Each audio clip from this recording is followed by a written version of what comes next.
The iPhone launch cycle might be heading toward one of the biggest changes we've ever seen, and it raises a real question. Will splitting Apple's release schedule dilute the brand power the company has built for almost 2 decades?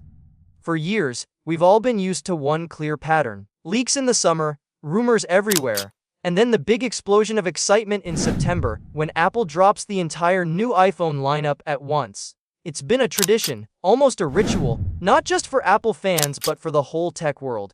But now, according to a reliable report confirmed by Mark Gurman from Bloomberg, Apple is thinking about breaking that tradition. Instead of releasing all new iPhones in September, the company might move to a split release schedule, starting as early as the iPhone 18 series. Under this new strategy, the Pro models and the Pro Max, and even the long-rumored foldable iPhone, would still arrive in the fall like usual. But the standard iPhone, the more budget-friendly model, and a new model called the iPhone Air 2 would be pushed to the first half of the following year. If this happens, the world wouldn't see one big iPhone season anymore.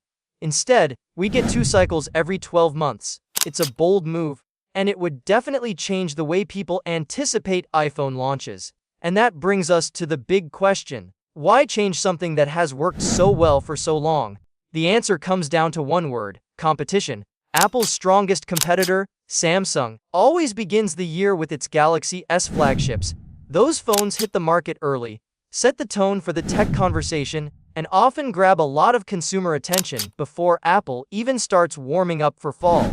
If Apple shifts the standard iPhone launch to the first half of the year, they suddenly meet Samsung head-on in the same window with fresh hardware of their own. It's a smart way to make sure Apple stays relevant all year long instead of peaking only in September. There are also internal benefits for Apple.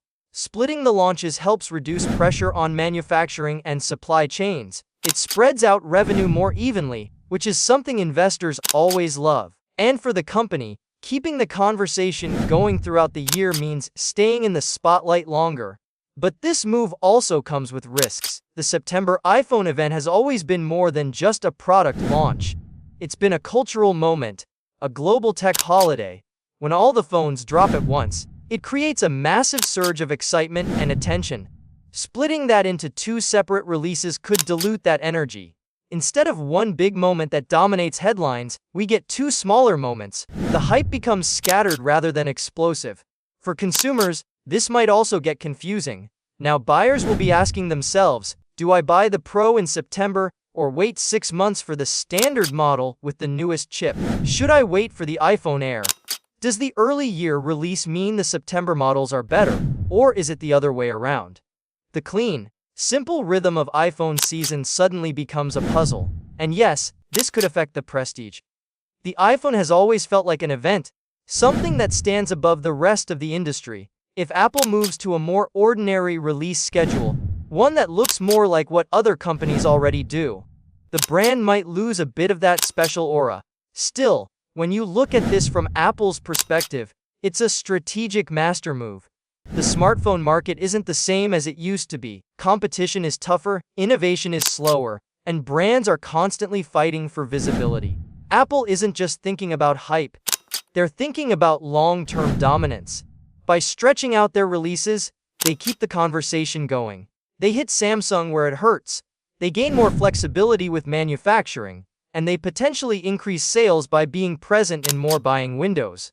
So, while the magic of one giant September launch might fade a little, Apple is clearly aiming for something else year-round relevance. And if they execute this correctly, the only real challenge for consumers will be deciding when the best time is to upgrade.